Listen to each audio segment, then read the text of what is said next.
이게 뭐 문체위도 네. 마찬가지고요.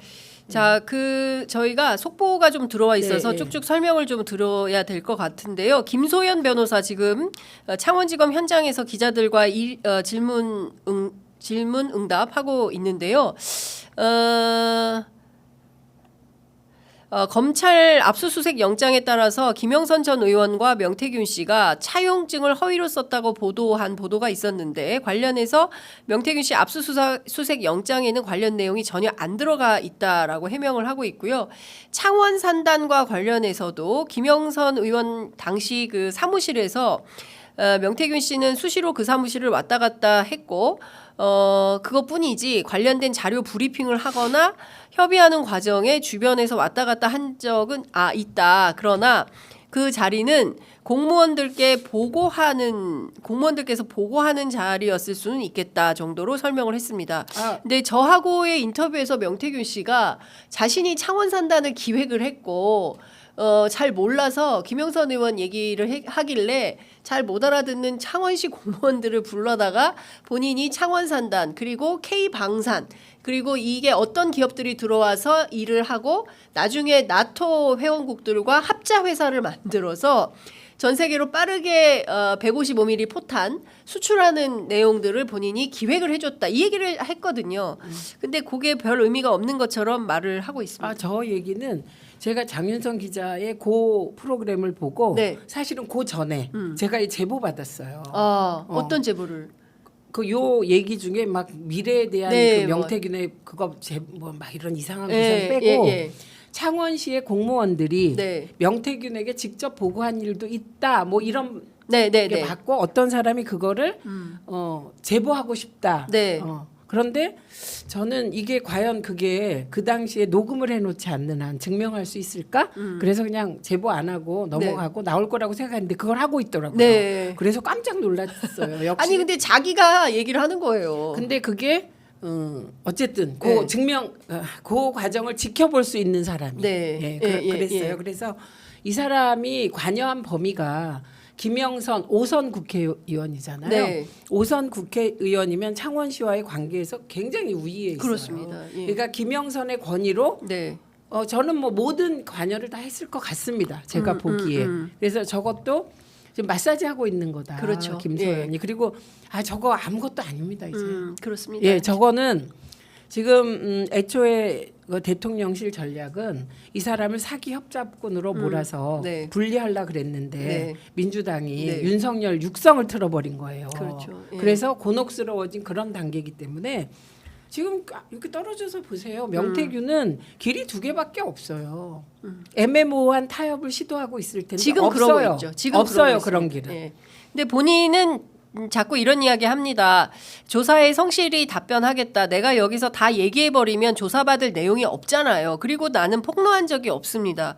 폭로했는데 검찰이 인원이 계속 추가되고 그러는데 돈의 흐름 파악하면 이 사건 금방 해결됩니다. 그리고 나는 단 1원도 받아본 적이 없습니다. 이렇게 얘기하면서 약간 어제 그리고 오늘 아침 계속 그 사과 입장을 밝히고 있으면서 저는 일종의 딜을 하려고 하는 것 같다. 애매모호한 타협안을 지금 꿈꾸는 모양인데 이 세상에 그런 거 없어요. 사기 협작꾼으로 몰려서 감옥 가거나 아니면 공익 제보의 길을 걸어서 이렇게 가거나 둘 중에 하나밖에 없습니다. 근데 이분이 공익 제보의 길로 갈까?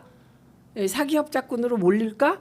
그러니까 요거는 그들의 비즈니스이기 때문에 저희가 상관할 어떻게 알 수가 없죠.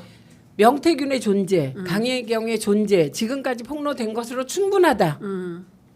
이게 만약에 박근혜 같으면 벌써 탄핵 당했다.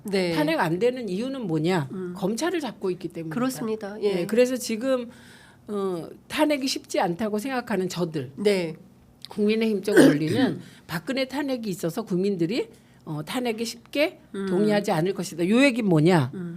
그때처럼 국민의힘 의원들이 8명이 쉽게 넘어오지 않을 거야. 이렇게 얘기하고 있는 거예요. 그렇죠. 그게 자기들의 각오를 얘기하고 있는 거고. 어제 조경태 의원의 라디오 인터뷰 내용을 들어보면 8일 그러니까 재의결 때는 아마도 이 특검을 거부하기는 어려울 것 같다라는 얘기를 했거든요. 조경태 얘기고요. 아 개인 예, 얘기입니까? 예, 그래서 친한 게 전체 얘기가 아니라. 그 뒤에 얘기가 있어요. 그 뒷말. 예. 그래서 우리 특검법을 빨리 준비해야 된다.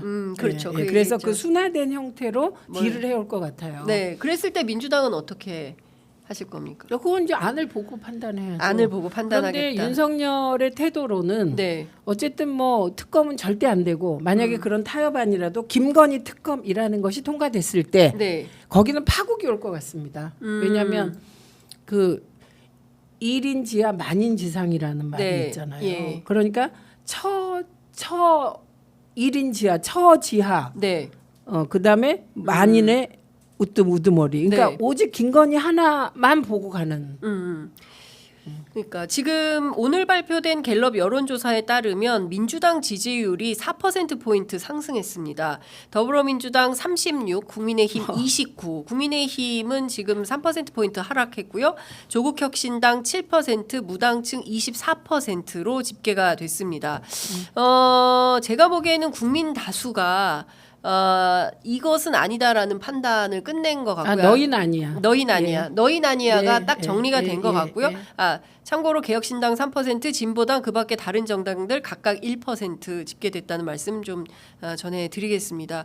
그러니까 큰 틀에서 보면 그리고 장래 정치 지도자 선호도는 이재명 29, 한동훈 14, 조국 5, 홍준표 4, 오세훈 이준석 3, 김동연 2, 김문수 1 이렇게 집계가 됐습니다. 제가 네. 장윤성 기자님이 저에게 3분만 시간을 네. 주시면 저희는 지금 11월 15일, 네. 11월 25일 이재명 대표 그 말도 안 되는 재판이 네, 네, 네. 있습니다. 선거인데요. 여기가 이제 공직선거법 위반하고 그다음에 소위 위증교 사건이에요. 근데 이게 진짜 말도 안 되는 것이거든요. 근데 아직도 공직선거법 위반 관련하여 김문기 씨 것만 제가 말씀드리면 이게 SBS 주영진의 뉴스 브리핑에 나갔어요. 네. 이재명 대표가 대선 기간 중에. 그런데 주영진이 이렇게 물어봐요. 성남시장 재임 시절에 김문기 씨를 좀 개인적으로 잘 아셨습니까? 이렇게 물어봐요. 그러니까 이재명 대표가 몰랐습니다. 몰랐어요. 이렇게 얘기를 한 거예요. 이걸 가지고 허위사실 유포라고 지금 하는 한 거예요. 거예요. 예. 그런데 그 공직선거법상 허위사실 유포 250조에 보면 이 허위사실 유포는 딱 정해져 있어요. 예를 들면 네. 재산을 속여, 학력을 속여, 뭐 이런 그렇죠. 거예요. 예. 그리고 거기에 딱 애매한 게 행위가 들어있어요. 행위. 예. 그러면 나는 김문기를 과거에 성남시장 재임 시절에 잘 몰랐다. 개인적으로 잘 몰랐다. 요 대답이 행위인가? 내가 생각을 얘기한 것이잖아요. 네. 그러니까 애초에 성립이 안 되는 재판을 하고 있는 것입니다. 그런데 지금 뭐 여당에서 재판 생중계하자 그러잖아요. 그거 얼마나 웃기는 꼼수인지 그러면 아예 처음부터 중계했어야죠. 딱 선고만 생중계하겠다는 건 이건 법원 압박이고 이재명 대표를 유죄 만들기 위해 그 어거지 유죄를 자기들 머릿속에 그려놓고 이재명 대표 죽이기에 또 다른 버전이다. 근데 그건 법원이 결정하는 거 아닌가요? 그래서요. 그래서 저희는 아무 입장도 안 내고 네. 그건 법원이 결정할 일이다. 네. 그리고 판사들 겁박하지 마라. 네. 예. 그 정도 입장을 내고 있습니다. 그래서 나머지도 뭐 제가 자료는 다 있습니다만 네. 다 이와 유사한 시기에 말도 안 되는 정적 죽이기 보복 재판이다. 네. 정치 검찰 분쇄해야 된다. 알겠습니다. 제가 지금 목이 터져라 네. 얘기하고 싶습니다. 네.